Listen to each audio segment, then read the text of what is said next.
네, 집중 취재 코너입니다. 정부가 그린벨트를 풀어서 신규 주택을 공급하겠다라고 밝혔습니다. 특히 서울의 그린벨트 해제는 무려 12년 만인데요. 자세한 내용 취재기자와 함께 하나하나 짚어보겠습니다. 윤영섭 기자 나와 있습니다. 어서 오세요. 안녕하세요. 네, 자 이미 지난 8월에 한 차례 예고가 됐었죠. 앞으로 그린벨트를 풀어서 8만 가구를 공급하겠다라고 정부가 그때 밝혔었는데 어제 그 구체적인 내용이 일부 발표가 됐어요. 네, 맞습니다. 정부는 지난 8월 주택공급 활성화 방안 후속 조치로 이번에 서울 수도권 4곳에 5만 호 신규 택지 후보지를 선정했습니다. 해당 지역은 서울 서초 서리풀 지구, 고양 대곡의 역세권, 의왕 오전 왕곡, 의정부 용현입니다. 이 공급 규모를 살펴보면 서울 서리풀 2만 호, 고양 대곡 9천 호, 의왕 14,000호, 의정부 용현 7,000호입니다. 정부는 해당 지역들이 환경 보전 가치가 낮은 개발 제한 구역이라는 점을 그린벨트 해제 이유로 설명했습니다. 직접 들어보겠습니다. 이번 발표 지구는 이미 훼손되어 환경적 보전 가치가 낮고 공장, 창고 등이 난립하여 난개발이 발생 중이거나 우려되는 지역으로 계획적, 체계적 개발이 필요한 곳을 선정하였습니다. 이번 발표한 신규 택지들은 2026년 상반기 지구 지정, 2029년 분양을 거쳐서 2031년 첫 입주를 목표로 합니다.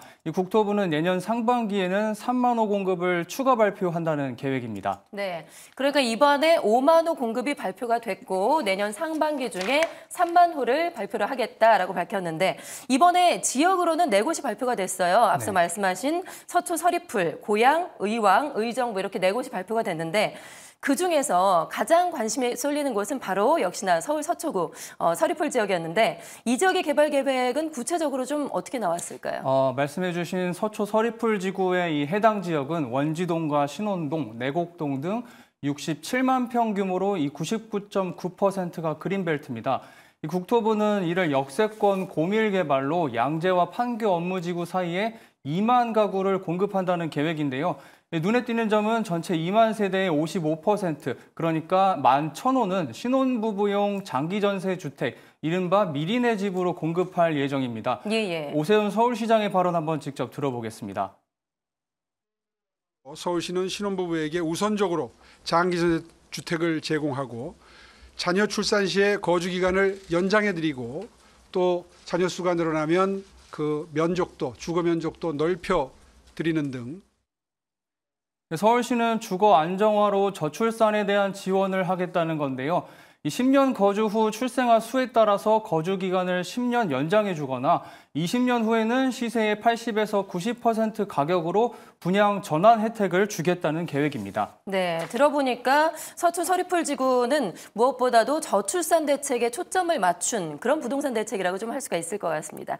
자, 그렇다면 다른 지역 같은 경우는 개발 계획이 어떻게 나왔을까요? 먼저 이 고양 대곡 역세권은 3호선과 경의 중앙선 등 이 철도 노선 5개가 모이는 교통 요지입니다. 역세권을 중심으로 업무 시설을 배치해서 지식 융합단지로 조성한다는 계획입니다. 이 의왕 오전 왕곡은 수도권 선정 지역 중에서는 가장 많은 14,000가구 공급 예정으로 이 인접한 과천 지식정보타운과 연계해서 의료나 바이오 산업 유치에 유리할 것으로 보입니다. 의정부 용현은 군부대로 인해 주변 도심과 단절돼 있었는데 주변 개발 중인 법조타운과 이 기존 도심을 연계해서 통합 생활권을 조성한다, 이런 계획입니다. 네, 이 같은 계획은 들어보니까 어쨌든 공급 확대를 통해서 서울과 수도권의 집값 안정화에 어느 정도 기여를 하겠다라는 정부의 의도가 좀 엿보이는 것 같습니다.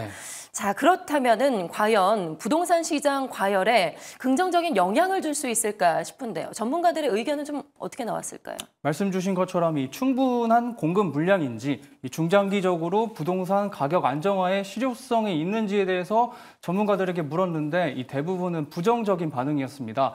이 정부는 지난 8월 이 재건축 사업 가속이나 이 비아파트 주택 지원 등을 포함해 수도권의 총 42만 7천호 주택을 추가 공급하기로 발표한 바 있었습니다. 이 공공 신축 매입 임대주택이나 이 비아파트 주택 시장 정상화를 위한 공급보다 이 장기 계획이 필요한 이번 택지 공급은 효과가 크지 않을 것이다, 이렇게 설명했는데요. 한번 직접 들어보겠습니다.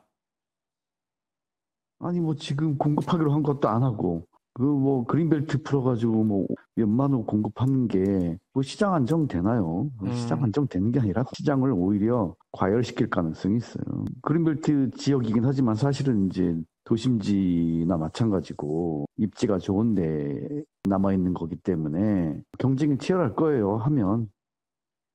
특히 서리풀지구 물량 2만 호 중 장기 전세 임대로 빠지는 11,000세대를 제외하면 이 시장에 공급되는 물량은 9,000세대 정도인데 이 정도의 물량으로 부동산 과열 지역인 강남권 집값 안정화에 기여하는 것은 부족하다. 이런 의견을 내놓기도 했습니다. 예. 결론적으로는 공급하는 절대적인 물량 자체가 적고 7에서 8년이 지나야 비로소 시장이 풀린다는 점에서 집값 안정화에 미치는 단기적인 영향은 제한적일 것이다. 이렇게 전망했습니다. 네, 제한적일 것이다. 좀 부정적인 의견이 좀 많았던 것 같습니다. 예. 수도권에서는 무려 12년 만에 그린벨트 해제잖아요. 이에 따른 여러 가지 고려할 사항이 좀 있을 것 같은데요. 풀어야 할 다른 숙제들도 혹시 있을까요? 네, 통상 그린벨트 해제 후 택지 개발은 이 10년이 넘는 기간이 걸린다는 점에서 이 2031년 입주라는 목표 기한 내에 주택 공급이 가능할지에 대해서 이 전문가들 사이에서도 의견이 갈렸습니다.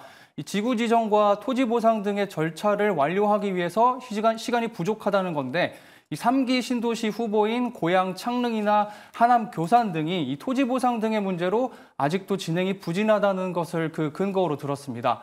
하지만 이 반대로 과거 이명박 정권 시절 그린벨트를 풀어서 꽤 단기간 내에 보금자리 주택을 공급한 사례가 있으니 재건축과 재개발 등 다른 주택 공급 계획보다는 현실성이 있다. 이런 의견도 있었습니다. 예. 이 환경보전 측면에서는 그린벨트 해제 후 택지 활용 방안에 부정적인 의견도 있었는데 한번 직접 들어보겠습니다.